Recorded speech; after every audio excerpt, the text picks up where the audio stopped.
Hi, I'm Heather Hubbard. I went from being a lawyer and partner at one of the largest firms in America to becoming an online personality and successful entrepreneur. I know what it takes to rise to the top. I also know all too well the toll it can take on your health and personal life. So, how do you shine bright without burning out? How do you chase joy while achieving success? You're listening to the Hustle and Flow podcast. Welcome back to Hustle and Flow. I am your host, Heather Hubbard, and we are on episode 211, part 2 of our series on the top 10 mistakes that I see professionals turned entrepreneurs make. If you missed the last episode, 210, that's when I went through number 1 through number 5. And they're not necessarily in order, but I think they do make sense that way. So if you are starting here, you might actually want to go back and listen to episode 210 first, and then come here and listen to 211. Now, reminder that the Get It Done Challenge is coming back. November 11th through 15th. Mark your calendars. If you are not yet on the newsletter list, make sure that you are so that you get notified and you remember heatherjoyhubbard.com/subscribe. And as soon as the Get It Done Challenge site is up, you will be the first to know, because you are going to want to get your name and your email in as soon as we get going, because I give prizes. By the way, this is a free challenge. I give prizes every day. And then there's also a grand prize, but I also have prizes before the challenge ever starts. And I don't yet know the date when that pre-challenge will start with the registration, but the longer you're in it, the better your chances of actually winning. So you're going to want to be on the newsletter list so that you are notified the day that it opens up for registration. So go subscribe. And then also mark your calendars for December 5th and 6th. If you're listening to this episode and the last episode on mistakes businesses make, my guess is that either you already have a business or you're thinking about starting a business. So I'll go ahead and tell you, you're going to want to go ahead and block off December 5th and 6th. December 5th, the first day, is just all about planning for 2025, regardless of your background and what you do.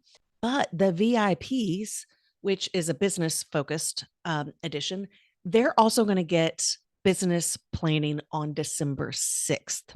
So whether you have a business in mind or you actually already have it started, you're going to want that next day, where we then really dig into setting yourself up with the business for 2025. So just go ahead, mark those days on your calendar. And then also, if you get the VIP version, you get replays, but you're going to want to do it live, because we literally do it in real time and you get feedback. It's a lot of fun. So much fun. I cannot wait to be doing that again. So just mark your calendars.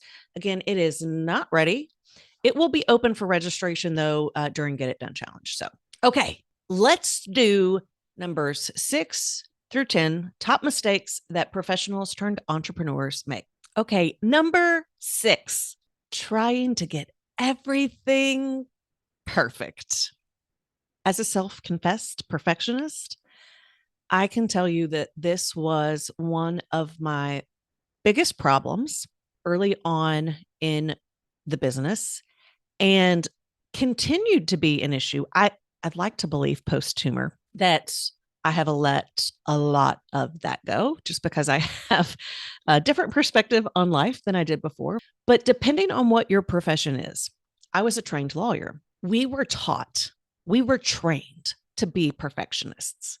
We were taught that any little mistake was the end of the world. If you had a grammatical error, if you had a misspelling, if you, had the wrong quote, like there were just so many things. And it did not constitute malpractice, but it was a huge deal. You might get yelled at, right? Like you might get chastised. Like it truly, like the standards that were expected for little bitty things, little bitty details, was just so high that when you then come in and start your own business, you are already a bit of a perfectionist. And one of the things that I really struggled with and did not fully understand is there is a difference between being excellent and being perfect. Excellence is really, really important to me. I strive for excellence. And some people will say that is a perfectionist tendency. Over the years, having done a lot of work through this, I really don't think it is, because you can go back to the way that you want things and like things completely unrelated to your job or academics. And for some of us, it brings us great joy and great pride, even if there's no validation on the outside world of the way that something is put together. And so for some of us, we really want things done in a really high caliber, excellent way. That does not mean it's better. That does not mean it's right. It's just who we are. And I absolutely fall in that category. If you know anything about like the branding work I do, Prestige is at like that is my number one core brand. And that relates to excellence. And so I'm going to own that proudly. But it was very easy for me to cross that line into perfectionism because excellence is not the same as perfect. And being able to discern where it matters with excellence and where it doesn't. And for me, what I have realized is that if it's important to me because it brings me joy, it brings me pride, I can look at it and say, oh, wow, great job, Heather. That for me is excellence. When I am worried about what others will think, when I am worried about how I appear, when I am worried about mistakes, that generally is from a place of perfectionism. And that is not healthy. Not only does it not move the ball forward, it slows you down so much because when you're trying to get things perfect, it is hard to ever let things out the door. And when you are not letting things out the door, you are not building your business. You are not building your business. You're just kind of working on things behind the scenes. And when you're working on things behind the scenes, you're doing stuff. You're productive. You might be exhausted, but it's not actually resulting in money coming in the door. If you or your team is focused on perfectionism, then you're really slowing yourself down and not allowing the business to grow in an organic way, especially since you're never going to get it perfect. And if the people that you're attracting want it to be perfect and get annoyed with you when it's not perfect, I would ask, are those the clients you want? For a long time, if there was a mistake in my email, I would have lawyers, and yes, they were lawyers, respond and correct it.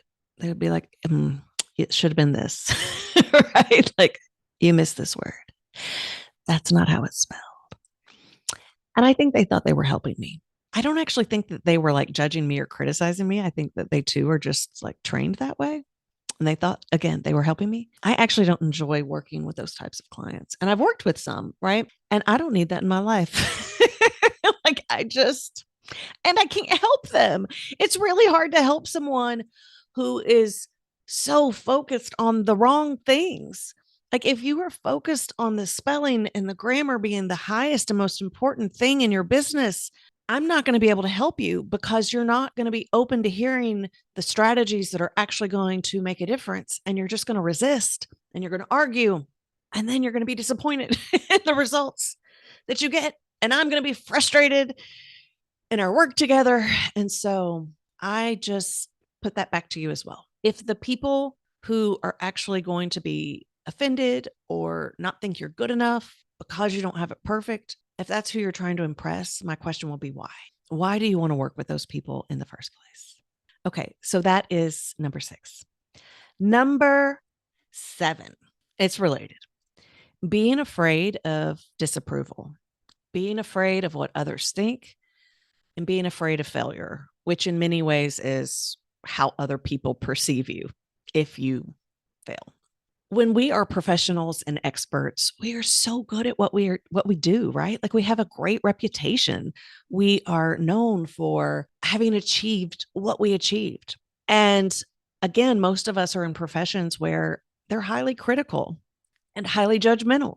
And so when we leave those or when we start a side business to have our own company, partly because we don't like that, right? Like partly because we're like, there's a better way to do it. But then we fall right back into those old routines and we're like, well, but what will someone think of this?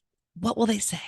And we're worried that people in our businesses, or especially if you've got a side business, like what our clients or what others are going to think and say. And so we just so overanalyze everything and we hold ourselves back. We don't put things out there, or we put them out there in a very watered down way. And when you put things out in a watered down way, they do not convert the same as putting it out in a bold, authentic way. But we can be so worried about what other people will think in terms of social media or doing videos, anything like that. We can get really worried about what others in our industry, or maybe even our family and our friends, our colleagues, our clients, just what people are going to think. We think, oh my gosh, like, I don't know that I'm good enough. I'm not polished enough. And we're just so effing worried. We're just worried and we're anxious. And if you're going to be an entrepreneur, I'm not going to say you got to let it go because that's easier said than done, but you do have to be committed and willing to work through that. Because as an entrepreneur, people are going to judge you. They are. They're going to criticize you, maybe behind your back. And part of the reason why they do that is because you're doing something that they're too afraid to do. Like, let's just be honest. They're probably a little bit jealous. They're probably miserable in their own life. And because they are not courageous enough to go do what you're doing, yeah, they're going to judge you. Yeah, they're going to talk about you. And do you care so much about what they think and they say that you're going to let it hold you back and hold your business back? Are you going to give them that power over you? Again, I know it's easier said than done, but when you start that business and you're so focused on being so professional and so worried about what other people will think, or as they're watching you and judging you and talking about you, your business will never thrive and grow if you're not willing to put yourself out there and either don't worry or worry and do it anyway.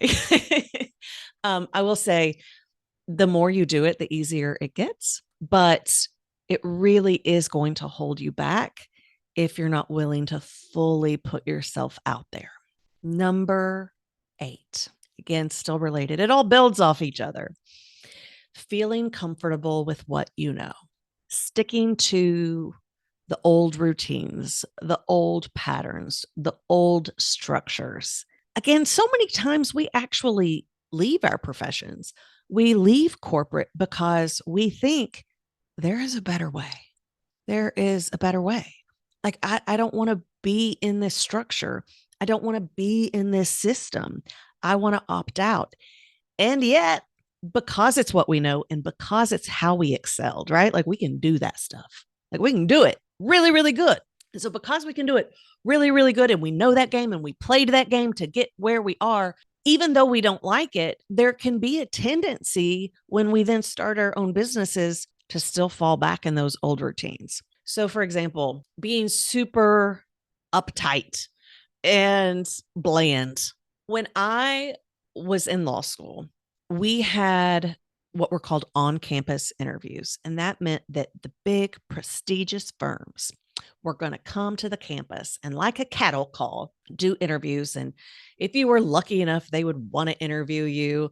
And if you were lucky enough, you got the extra spots, even though they were never going to be interested in you anyway, but it was just to make you feel included.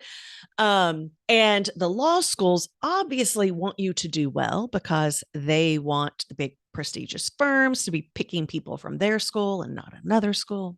So they're going to help you out. And so the way that they help you out is they give you etiquette lessons and tell you all the things you have to do and don't do to be, a perfect little robot.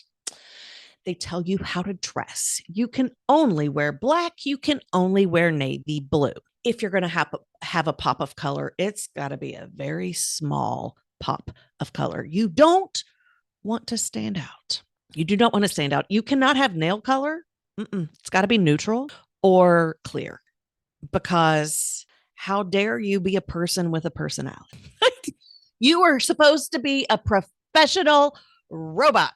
And so this is what we learn. And then we go, if we're lucky enough to get these summer jobs, we then go to these firms and we have to be perfect etiquette, and you don't stand out. The only way you stand out is you did good work. You kept your mouth shut, but you were pleasant. You were sociable. You did not complain. You did not raise questions. You showed up on time, right? Like you were the perfect little Stepford wife, but for the law firm. And then once you get to be a lawyer, and I'm sure this is in a lot of professions, this is just the background that I know. Then once you become a lawyer, it's again like all about, like, as you're meeting clients and then you're in the courtroom and it's all about decorum. And so you lose so much of your identity and your personality.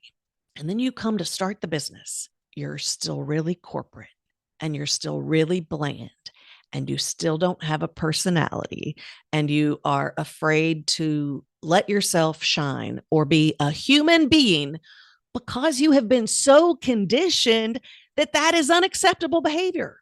But please remember, you left that, or you are doing something on the side because you believe that there is a better way, a more interesting way, a more human way. And that's going to require you to let go of and shed some of that old programming and pattern. Now, here's what's really odd. Because you've been doing it for so long, you are really good at it. And in a strange way, you're really comfortable with it. And so when you try to be yourself, when you try to have a personality, when you try to be authentic, when you try to be bold, when you try to stand out, which is what is required to be successful in business, you get really uncomfortable. And because it's uncomfortable, you shy away from it. But it will hold you back. It will absolutely hold you back. And that's even if you are selling to other companies or corporations or businesses. I have seen this firsthand. Those who continue to play that game will absolutely get work, but you are going to be expected to fit in a box. And you are likely going to be just as miserable as you were when you were in corporate. So if you want to expand out beyond that and work with corporations who appreciate you for you, or you want to move beyond corporations and work with individuals or small businesses who have a very different mindset, just know that you're going to need to be someone who is relatable and someone who stands out in a crowded field. And the way that you do that is you have to reclaim your identity of who you are and proudly express that. Okay, number 9. Number 9 is not seeing the forest for the trees. Number 9 is getting really focused on details that probably don't matter. So, and this goes beyond some of the previous examples that I gave in the last episode related to, for example, like your investments or the website, things like that. I mean, in the day to day, you might get so focused on responding to your emails or so focused on getting proposals out or so focused on this idea and just constantly trying to pivot or get this pitch in, or like you're just in the day to day all the time. And you're absolutely never stepping back and thinking about the big picture. So if you've been with me for a while, you might remember my strategy pyramid. We absolutely will be working on this on day 2 of our planning. So if you do the VIP, we're absolutely going to get into the strategy pyramid and work through it. But if you want to kind of not grow, if you want to plateau, you stay focusing on those tasks. You might move to a project, but like you just really stay in the weeds all the time. But if you want to actually climb, if you want to build, if you want to grow, you got to start at the top and you got to have a clear vision, very clear vision. And then you got to have a really good strategy. From there, you can set your goals. And after that, you got your projects and your tasks. If you are in the weeds all the time, I promise you, you are not seeing the bigger picture, which means you are spending more time on things that don't matter and that aren't going to move the ball forward. You're going to be pulled in a million different directions. You're not going to know what's working and not working. You're not going to know what you're working towards. Like you're like, I'm just trying to get clients. That's what I'm working towards. No, that is not what you're working towards. If you're going to have a bigger vision and a bigger strategy, it is working towards that. And what's going to happen with that is more clients, right? You are going to make more money. You're going to get more clients, but it's going to be in a very focused way and in a way that's going to deliver you better results, better clients, more money. So if you find yourself exhausted all the time, in the weeds, doing all the things, but it doesn't feel like it's paying off, you probably don't have your vision and your strategy dialed in. And you really got to do that first so that you know that the tasks and the projects that you are working on are the right ones and they matter. Like it's stacked in a way that really helps. That is number 9. Number 10, the last one. We have done it. We have made it through 2 episodes. We are on the final mistake that I see professionals turned entrepreneurs make. Number 10, drum roll, please. Not putting yourself out there, not taking action, not getting on the field of play and getting in the reps. This is related to almost everything that I have talked about, 1 through 9. It is so easy to just learn. It is so easy to just plan. It is so easy to just, be working on things, working towards things, but not putting yourself out there. You might be working on a program forever and a day. You might be working on a website forever and a day. You might be working on a presentation or a speech or a webinar forever and a day. But you've actually not asked anyone to hire you. You've not asked for the sell. You've not gone out there and just spoken. You've not just put the webinar on. Let me tell you what, when I started my very first year, there were webinars that I would host that might have 3 people on them. Yep. I remember when I had some local workshops, they were like standing meditation. And, I paid to book the space and no one would show up. It was just me, myself, and I. And poof, y'all, that stuff does not feel good. It's like I put all this work and energy and effort into it and people didn't show up, which is part of why you don't need to put that much work, energy, and effort into it. Now, I'm not saying you just half-ass it, but you will learn more and you will make more progress by putting yourself out there than you will trying to get it all perfect behind the scenes. And the reason we don't put ourselves out there is because we're trying to protect ourselves. We don't want the rejection. We don't want to feel the disappointment. We don't want to get it wrong. We don't want others to judge us. And yet, that is what is going to allow you to make the most amount of progress in the least amount of time. I think back to when I was a baby lawyer, and I actually worked for a small firm before I lateraled over to work at my big firm. Let me tell you. So like in a big firm, you might spend years like just doing what's called document review or basically like shadowing, doing research. Like you don't ever really, like you're not going to get to argue in court or take a deposition. And I get if you're not into law, you're like, what are you even talking about? But if you're also a lawyer, you know what I'm talking about. But basically like you don't actually get to do the thing. Like if you were a doctor, it's like you don't actually get to see a patient. Like you're just shadowing the doctor. You just get to write notes in the clipboard. At a small firm, they don't have the time for that. And their clients don't have the budget for it. The clients they're just not going to pay for someone to shadow and learn. You just got to go do it. I remember the very first time I took a deposition and the very first time I did a motion for summary judgment. Like I was a first-year lawyer. I had no idea what I was doing. I had not really seen other people do it. I was not qualified. Like I was not qualified, but I went in and did my best. I prepped, I went in, I did my best and I learned, I put in the reps. So by the time I actually lateraled over to that big firm, which was only like 2 years into my career, I had so much more experience than any of my colleagues who started at that big firm. And it actually allowed me to progress very quickly and be a bit of a rock star because I had been putting in the reps, because I had learned by falling on my face. I had learned by going into situations that I was not ready for. And so there is something to be said about actually doing the thing as opposed to just watching and witnessing and learning the thing. And that really is the thing I see. And for the people who are in my mastermind, my all in mastermind, because they get what's called Growth Accelerator Plus, which is after they've graduated from Growth Accelerator, that's just implementing. And every other week, like I'm giving them homework. And so they'll say things like, I'm sure she's listening. She knows who she is. She's like, I'm going to do this a year from now. I'm like, we are not. We are not working for a whole year on this. Absolutely not. And so it's now happening in a matter of months because it's like, no. We're going to make this happen. And it is possible.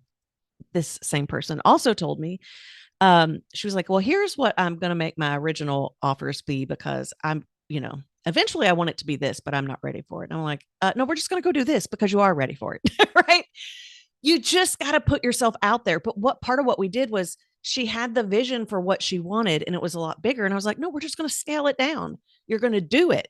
You're going to put yourself out there. You're going to put in the rep, but we're not going to take this risk. By the way, I'm doing things with my hands. If you're just listening on the audio, you're like, what is this?